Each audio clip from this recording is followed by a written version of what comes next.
Sup, everyone. Welcome to the next episode of the Flea Flicker, where we talk all things football. We got the wild card weekend to talk about. I am Timmy B, and as always, joined by my co-host Joey D. Joey D. We'll talk about your game, but welcome to draft season. Hey, we're here, baby. It's the best time of year, the draft season. Of course, my prediction may not have been great. Fab was calling me out on that. He hit me up after the game and said that he listened to our episode after the game and Ooh. heard my prediction after knowing how it went. It was like, yeah, that Jalen Rager prediction was pretty terrible. So I'm gonna put that one on the COVID brain. So Yeah. we're good though. We're off the COVID list. We're activated. Non-symptomatic. So we're back to business and clear headed.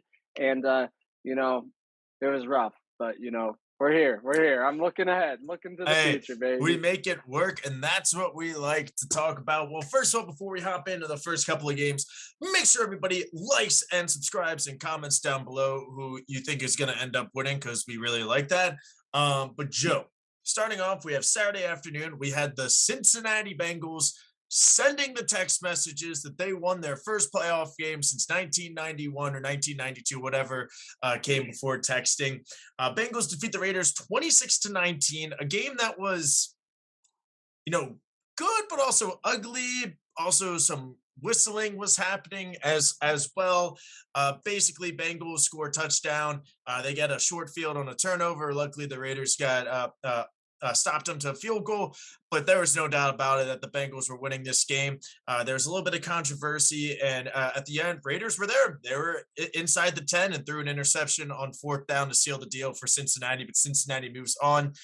Joe, what were your thoughts from this game? Yeah, I really enjoyed it. I thought it was a Yeah. great game, and love to see Joe Burrow and Jamar Chase connect early and Mhm. often. That's just it's common sense. I don't know why, Yeah. like the Philadelphia Eagles, for example, but also the Dallas Cowboys we saw this weekend. When these defenses are giving you one-on-one opportunities on the outside with your stud receivers like a Jamar Chase, a Devontae Smith, a CD Lamb. Why are we not taking advantage of that on a regular basis like Joe Burrow and Jamar Yeah. Chase showed is very possible. I love to see that out of Joe. Jamar played great. Everyone kind of came together really Mhm. well for Cincinnati. It was a great team game. Trey Hendrickson showing up. Yeah. Just a phenomenal free agent signing from the Bengals that they signed off of from the Saints, who had a really good year last year. And people had some questions about him if he'd be able to keep it up in a Cincinnati defense versus a really strong New Orleans Saints Mhm. defense. And he's been really, really good. So that's been really cool to see because he kind of came out of nowhere. Um, but just overall, I love Joe Burrow and just that Cincinnati kind of unflappableness. They're a young team, but they're in the playoffs and postseason for the first time in a while with especially this team. Really cool to see them go out there and get a win and just remain poised and confident throughout. On the flip side with the Raiders, I just felt like they kept coming away with field goals Mhm. rather than touchdowns throughout the game, and ultimately that was the difference at the end. They had to get a touchdown at the end, and they weren't able to. But overall, it was a really good game. I thought that the Raiders came a lot farther than people expected them to, based on everything they went through this season. So I think Derek Carr played pretty well. Props to him. I hope that they figure out where to go from here and make the right moves because he deserves a better team around him. Yeah, absolutely. And what were your thoughts on this controversy with some of the refs and the whistle blowing and all that stuff? So, what are your thoughts on that? I didn't really think it affected the play that much. I mean, I thought that watching it live, I thought they might have stepped out of bounds. But the play, like he threw it at that moment, and the ball was in the air, and I think it was Boyd who was just open. It wasn't like the defender just stopped in the middle of the play. I felt like he just didn't have enough. he wasn't close enough to make a play on the ball. Nobody was. It was Yeah. just a great play by Joe Burrow and the offense. And you gotta play through the whistle sometimes, especially on defense and especially in the red zone. You can't if that is what happened. Like you can't blame the ref and the whistle. Like you gotta finish the play. And if you want to stop him, don't let him get that open. Then I don't see the controversy here. And Yeah. I think that's also in the rules that like you can't even review something like that, which I don't think is worth reviewing anyway for a Yeah. situation like that. Like maybe at some point it could be a factor and you'd like to have that option to review it, but I don't think for this situation it really was much of a factor at all. Yeah, no, I'm with you on that one. I don't think it was that big of a factor. Uh, I'm a little indifferent on the reviewing. It might have been a Packers game this year where Aaron Jones like clearly like scored a touchdown, but then they were like, "Well, the whistle blew," and it's like, well, was his momentum stopped? And so like I can understand for like maybe a play like that, but for a Yeah. play like this, and I don't think in the grand scheme of things it mattered. There were some other interesting calls from this ref crew for sure, but like you said, Joe, you got to play through the whistle, and that was an emphasis this year is letting the play go and then overturning a fumble, interception, whatever. And I Right. like that, but on the flip side too, there has to be some middle ground because I remember in week 18, uh, clearly like the ball hit the ground for a Ravens or a Steelers interception against the Ravens, and they allowed Minka Fitzpatrick run back, 20, 30 yards. Tyler Huntley had to like just sprint and make the tackle, and like a Steelers player got hurt. So like I can definitely see like there needs to be some sort of middle ground because it was like pretty obviously not an interception. And you could even tell from the players, they all were like, oh, the whistle didn't blow. All right, let's run. Right. So like Right. I see that there is a little. I like the emphasis of letting the plays go, and that's an off-season topic. But yeah, Bengals get the first win. Raiders, like you said, exceeded expectations, especially everything that they've been through. Especially, I think they had to win the last 4 or 5 weeks just to be here. So credit to the Raiders. Bengals move on. We'll talk about their game on Saturday. And next up, Saturday night game, Joe. This one was a little bit of a shocker. The Bills defeated the Patriots 47-17. I don't think it's any shock that the Bills won, but it's how they won. And I was at I was at the Wizards game, and I checked the score and I see 14 nothing, and I was like, whoa! But I saw they just went down, scored a touchdown, interception, short field touchdown, no biggie. Check again another 20, 30 minutes later, and it's 24-3. All right. Check again, it's like 33-3. And then I check again, it's like 47-10. I was like, what happened in this game? And then I Yeah. watched all the highlights and I was like, that happened. But Joe, you picked the Patriots, I picked the Bills, so that gives me a game up on you on the playoffs. Spoiler: I went 6-0, you went 4-2, and we'll talk about the other game that you lost in just a quick second, Joe. But yeah, Oh, I had biases in both of those you that I lost. you did.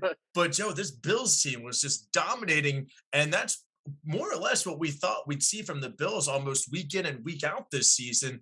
And they're clicking. Well, they clicked at the right time in January. But what were your thoughts from this just Bills blowout? I mean, no field goals, no punts, like no turnovers, just an excellent offensive performance all around. Yeah, I mean, I think if you're a Patriots fan, if you're Bill Belichick, it's absolutely embarrassing that your defense allowed that. Mhm. And I think that's, really, the big storyline there that the defense just was abysmal all day. I know they were missing a couple guys in the Mhm. secondary. I know Jalen Mills, former Eagle, shout out. He was out, I think, on the COVID list. I think they might have had a couple of people as well. I'm not remembering everyone's name, but I know that this is not the defense that Patriots are known for, and Mhm. you know, I don't know how you really go from here. I mean, you got J.C. Jackson that is gonna be expecting probably a pretty big contract in the Oh near yeah. future.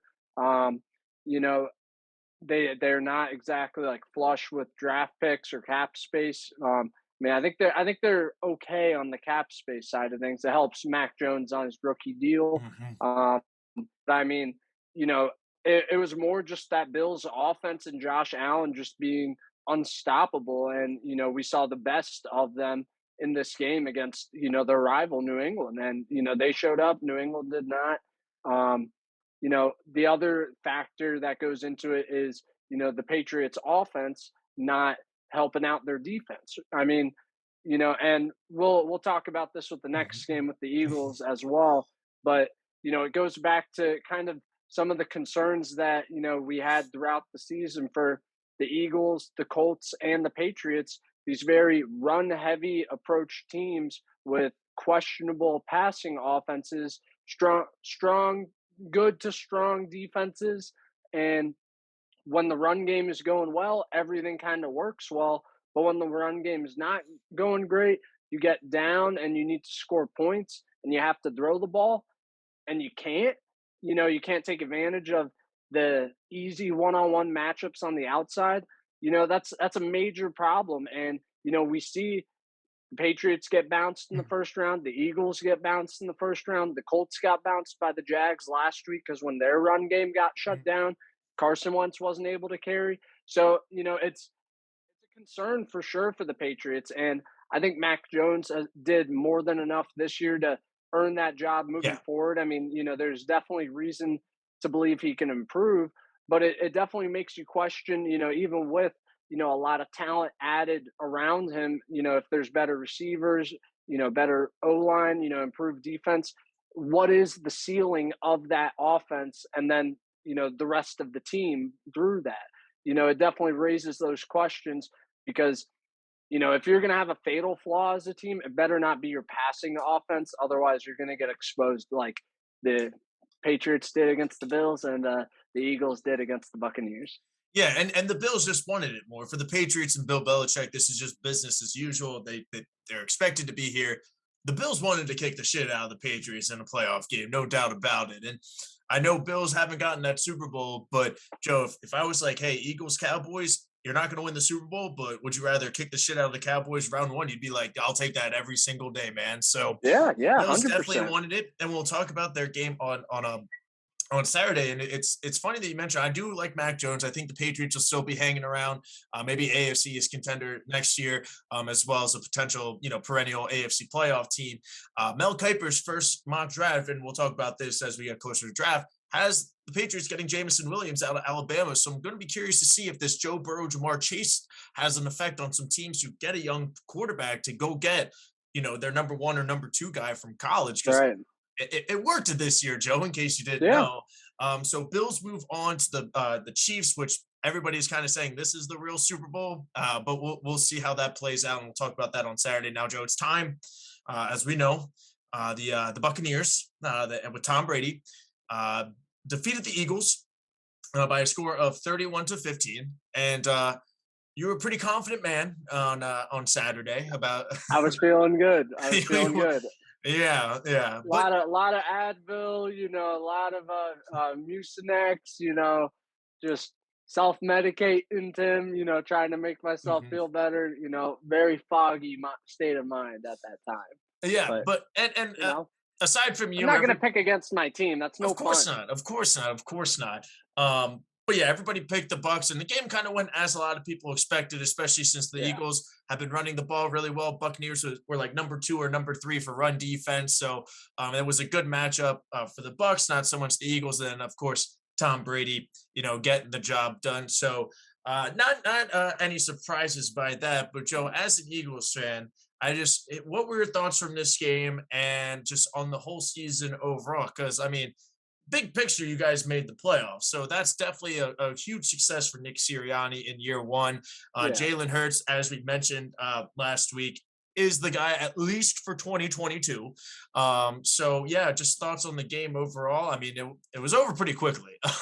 Yeah, yeah. No, I was very disappointed in the way the game went because, Mhm. you'd at least like to see some fight, something to keep it close, keep you interested. But the Buccaneers go down the first drive, score a touchdown. Eagles 3 and out.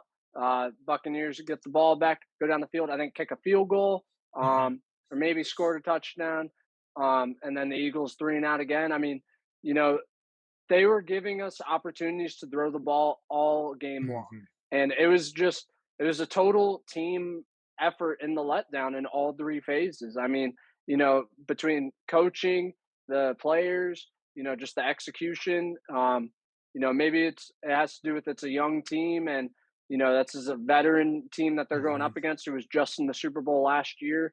You know, a lot of those issues kind of showed up, but I mean, ultimately, like I said, you know, they weren't able to run the ball. The Bucks were going all out at saying, Mhm. "We're going to just crowd the box. Safeties are up close to the line. Dare you to take the deep shot, go outside." And we just didn't do it. It baffles me that number one, that Devontae Smith doesn't even get a target until like a minute and a half left in the second quarter. That's just insane in my Even eyes if and it's just such like a screen or like an malpractice. end around, just get the ball in his hands. Just get the ball in his hands. Like, just design some plays for him. Like, let's stop doing these little screens and swing passes to the running backs and Jalen Rager. Jalen Rager's getting a target on fourth down before Devontae has even gotten a target in the game.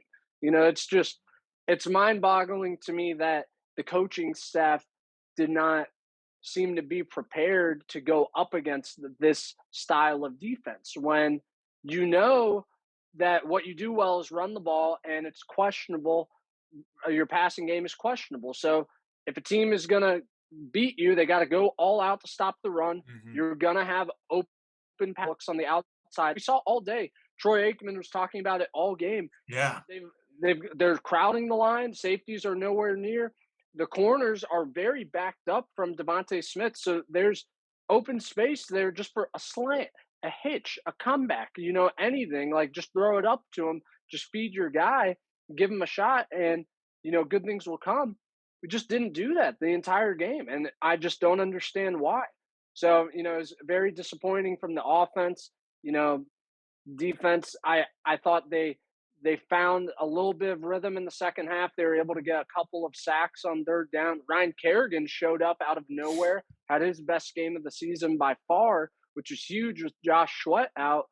But you know, the offense just wasn't able to take advantage. So very disappointing. I thought that that interception that Jalen Hurts had towards the end of the first half, where Devontae Smith shook the DB on a double move, literally made him fall down. Jalen Hurts Mhm. sees him fall down and then releases the throw. But, the safety is able to get across and get the interception on the sideline before it can reach Devontae. That just kind of shows some of the issues with Jalen as a passer because we know he does not have that elite arm strength like a Patrick Mahomes or Mhm. Josh Allen who can make that throw late and still get it in there before the safety. So he has to be really good at throwing with anticipation, throwing people open, and knowing who he's going to with the progressions, either before the play or just based on what happens post snap. And there were countless plays where Quez Watkins, one play he was open deep, Jalen just didn't see him, didn't throw it to him, but it could have been a touchdown. Another one wide open deep, overthrows. Mhm. We got to be able to hit on those plays that don't show up on the stat sheet, but they're missed opportunities. So, the Eagles said, I think yesterday, that Jalen Hurts is going to be the starter in Good. 2022. Um, you know, I still, coming into the season, I talked about how, in my mind, I didn't think we were going to be a contender or a playoff Mhm. team. So the most important thing was figuring out if Jalen Hurts is the guy or not. I still have a lot of questions after this season. He improved, and I think that he can continue to improve, but how much can he improve? What is the ceiling with this team? How much better can we expect? I mean, he had 10 touchdowns on the ground this year, over 700 yards. I think he threw 16 touchdowns and Mhm. 9 interceptions, like 3,500 yards. So it was a fine season, but how much better can we expect to see out of Jalen Hurts in the Right. passing game and this offense ultimately? And I think that, if we're not able to get that much better, then this is the best that we can really be. Maybe we win a playoff game, but we're not truly contending. And I think that that is the ultimate goal for all teams. So I think the Eagles will still explore, a veteran move. Like, Oh, if a definitely. Russell Wilson becomes available. I mean, last year at this time, Howie Roseman said that, he couldn't imagine life without Carson Wentz. It would be like cutting off Yeah. his own fingers. And we know how that went. So, we'll see what happens there. Um, and then, the other factor that needs to be discussed is the man I've been trying to have his back somewhat. Jalen Rager, just absolute negative once again. You know, and he had that muff punt, which was terrible, leads to a quick touchdown. After the Eagles had forced a 3-and-out and gotten a sack, and there would have been a short field for the offense. He muffs it. Bucks score a touchdown. I think now it's 24-0. Yeah. On top of plays like that, it's the plays where he's not getting the ball. He's still a problem. There was a play in the game where Dallas Goedert was lined up on the left. Jalen Rager's out wide on the left, and Rager's route is just supposed to be a go. You just run as fast as you can down the field, clear out your defender, and hopefully the safety. Dallas Goedert runs an out-breaking route towards the sideline, and there should be nobody else there in the area outside of the guy on him, but Dallas is a good route runner. He should be open. And that should have been what happened on that play, but my man Jalen Rager decides, I know I'm not getting the ball, so I'm just going to jog my route in the playoffs. I don't care. And now he's not going full speed. The DB says, I know this guy's not getting the ball. I don't need to play him that tight. And because he's running so slow, the DB is now in the same area as Dallas Goedert's outbreaking route and is the one who makes a play on the ball, and it's incomplete. That's just an example of, he's a negative even when he's not getting the ball, Tim. This is so bad for a first-round draft pick. This is terrible. If this guy was a late-round pick, he'd be cut. He would absolutely be cut. There's no reason for him to be getting targets, looks over Devontae Smith, let alone, Quez Watkins, Greg Ward. I would rather have those guys be getting looks than Jalen freaking Rager. So, I'm done with that take, Tim. Justin Jefferson, you win, I guess. Whatever. But, very disappointing for Eagles fans that Jalen Rager cannot even be a number 2. And, his own coach yesterday said he likes him in that number 3 spot, but he's not put up the production they hope to see out of him at this point. Yeah, no shit, guys. He was a first-round pick. So that's a very major disappointment. But overall, the expectations for the season were low. So, I'm glad we won a play or gotten in the playoffs and, got to this point.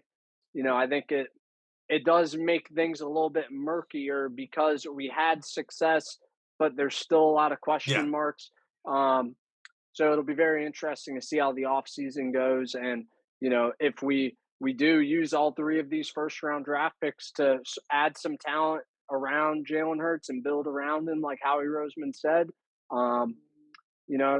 so we'll see. We'll see. I'm excited for the offseason. I love the draft. I think there's some, there's a lot of opportunity to improve moving forward. That's just still my biggest question and biggest concern. Is Jalen Hurts a long-term franchise guy, or is our ceiling capped at a first-round playoff exit at best? Well, the good news is, Joe, is that there hasn't been a repeat NFC East champion in quite some time. And I don't think it's going to be the Giants or the football team next year. So that's good. That's news. That's right. And you know what? I'm sure at around halftime, you're probably sitting there like this, like those, and you're probably that's exactly. Man, right. I just hope the Cowboys lose now. And good news on that one, they did. The 49ers go into Dallas. I needed it. As we both picked, 49ers go in and win 23-17. Again, a game that was really good, kind of like the Raiders-Bengals, very good, also a little ugly at times, but Deebo Samuel gets the job done, about 100 yards and a touchdown as well. I was like, yo, my birthday's coming up next week, so Deebo Samuel jersey is on the list now, because I can rock a 49ers jersey. I can do it. So you don't have an NFC team? No, it's not the 49ers, but I'd rock a Deebo Samuel jersey. Yeah. But anyways, they go in. But the big thing here from this is that, first of all, they didn't get a first down, which it looked like Deebo did get a first down on that third down play. 4th and inches, no biggie, just fullback dive or Jimmy Garoppolo fall forward. Well, they got a false start, so then they have to punt. Cowboys get the ball back with about 40 seconds, and they get down to about the 49ers 40-25, need a touchdown, obviously. 14 seconds left. Dak Prescott runs to the 25, gets the first down, slides, and they can't reset in time to spike the ball. There was a collision with the ref, but hey, the ref was just doing his job as well. That's right. And That's right. they unfortunately couldn't get it off in time. And I think that sports science guys were like, yeah, you need at least like that extra second or two, like 16 seconds, 17 seconds. Really, you couldn't really do it in Well, 14. it was possible that they Yeah, could have, but Dak did not give the ball to the ref. right. Like, look at what Larry Fitzgerald did his entire career, and whenever he was in that situation, he found the ball, found the ref, sprinted to the ref, and then got in position. Like, Yeah. they're talking about they practiced this on a regular basis. They got it down.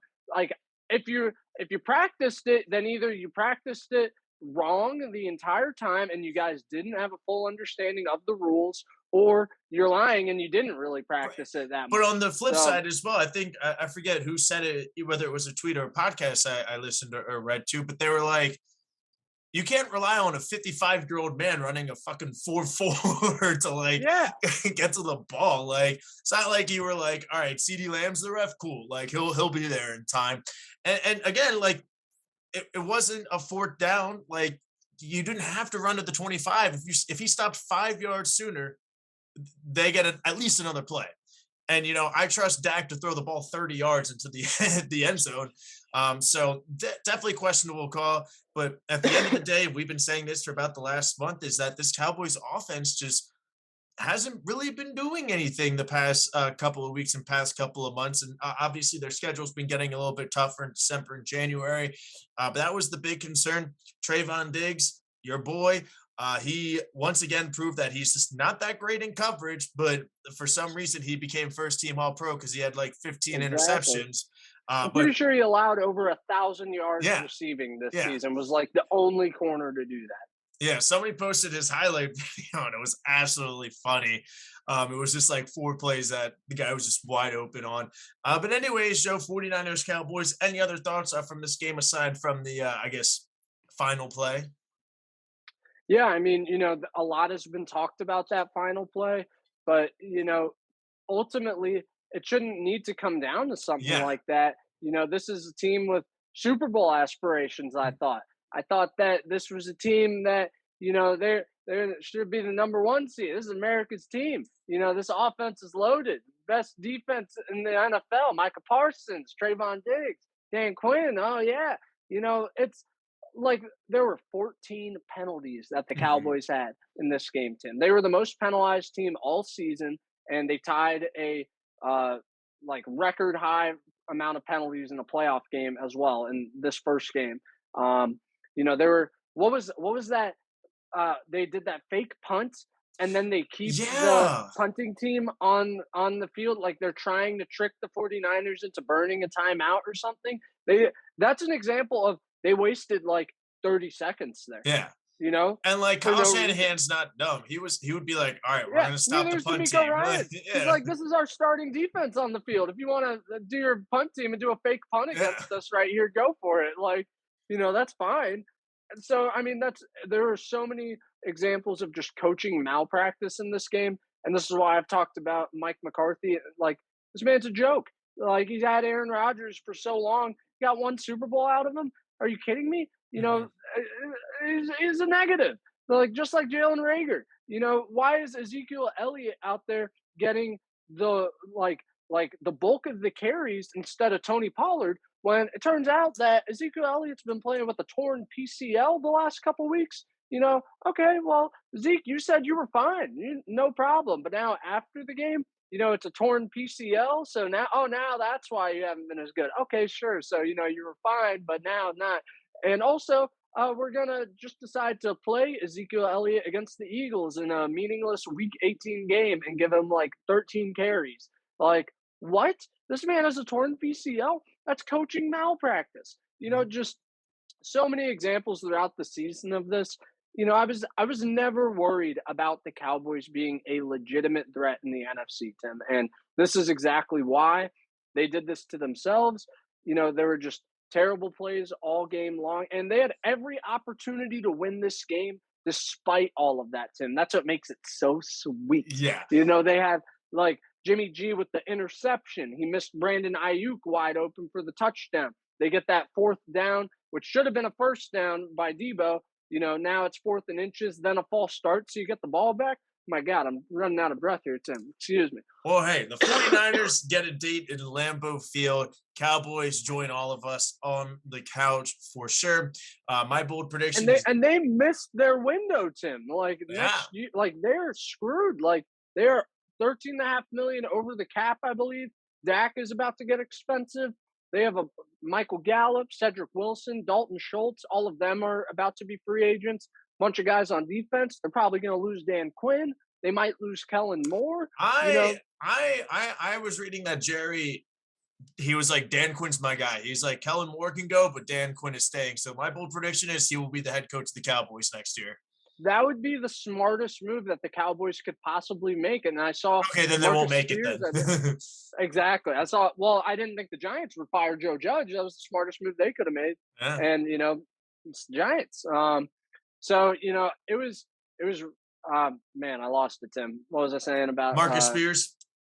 Dan Quinn? Yes, he was saying that, the only unit from this team that we saw improvement from last year to this year and also throughout the season was that defense. The offense and, special teams and cohesion and culture, all of that kind of regressed. Dan Quinn was, what made this team better. And now he's probably going to go be a head coach somewhere else. So it would be very wise of Dallas to fire Mike McCarthy, hire Dan Quinn, or promote Dan Quinn to head coach. I hope they don't do that. I hope he leaves. I hope they just they said they're running it back with Mike McCarthy. This is what Jerry Jones said. He's not in any danger of losing his job. And I don't think that he will be. I mean, they made it to the playoffs. They're the number 3 seed? I mean, they had a good season on paper. But some of us saw this coming, Tim. How about them Cowboys, baby? I love it. It was the only thing to make the day better. Well, moving on to Sunday Night Football. Wait, one more thing. What about the fans throwing trash at the referees, hitting DeMarcus Lawrence, Dak Prescott out here saying the fans should totally do that. Yeah, the refs deserved it. Tim, we'd be talking about this for the next 100 years if it was Philadelphia fans who did that, and we're just giving Dak and Dallas fans a pass. Nah, I love it. Scumbags get exposed, put them on blast. You can't blame the refs because you lost that game.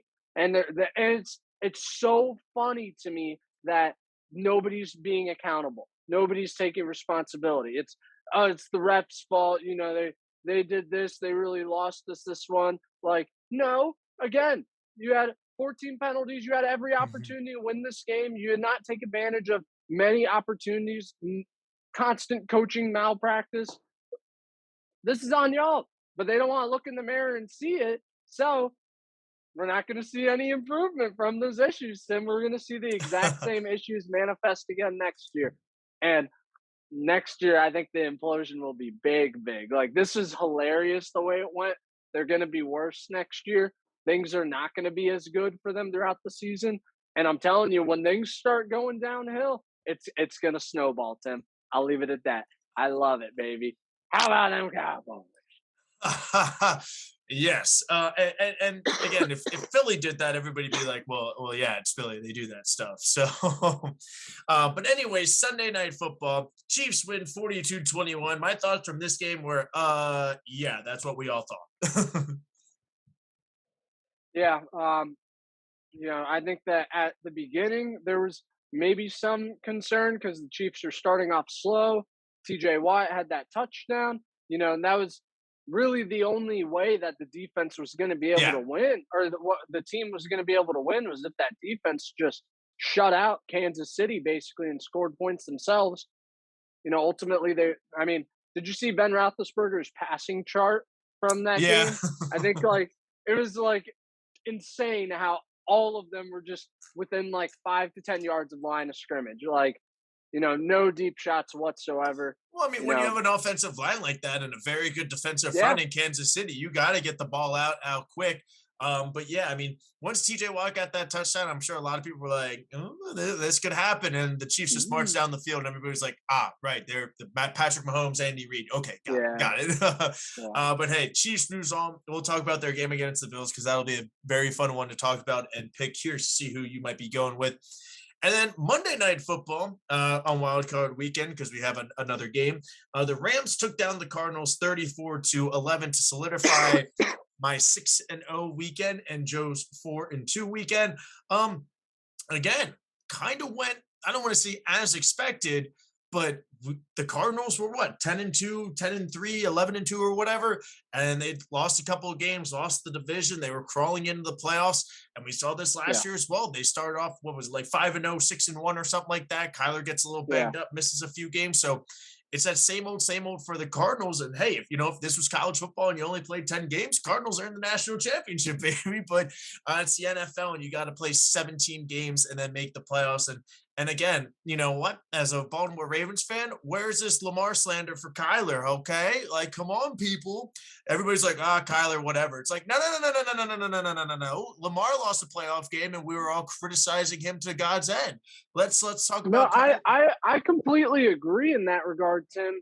But also, I think it raises a concern for both of our teams, Yeah, long term. I mean, we're seeing this trend of, mobile quarterbacks having, really good regular seasons, but kind of struggling in the playoffs when the run game isn't as there. And especially when, as the season goes along and you get more banged up and you're not as electric on the ground and more human, you're able to be a lot more limited and not able to do as much as, you normally could at full strength. And, then it kind of hamstrings the rest of the offense. So, I mean, just thinking about like the last couple seasons, I mean, I can't really think of the last time. I mean, maybe if you qualify Patrick Mahomes as a yeah. mobile quarterback, we're going back to like Colin Kaepernick as one of the last mobile quarterbacks to play in a Super Bowl. Oh, Cam Newton. Like, okay, yeah, Yeah, Cam Newton, and but that's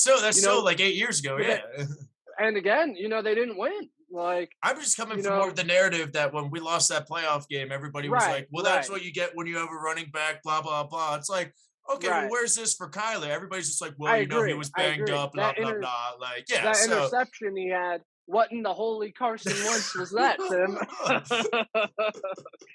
So uh, yeah, I mean, I definitely, you know, going into this game when we picked it, I was feeling good about the Rams.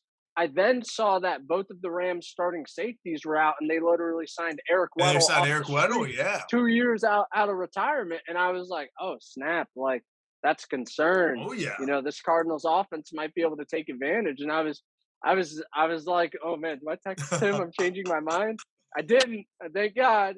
Um, so the Rams defense came to play, and just Von Miller's been a difference maker. Odell, they doubled Cooper Cup, gave single coverage to Odell. What do you know?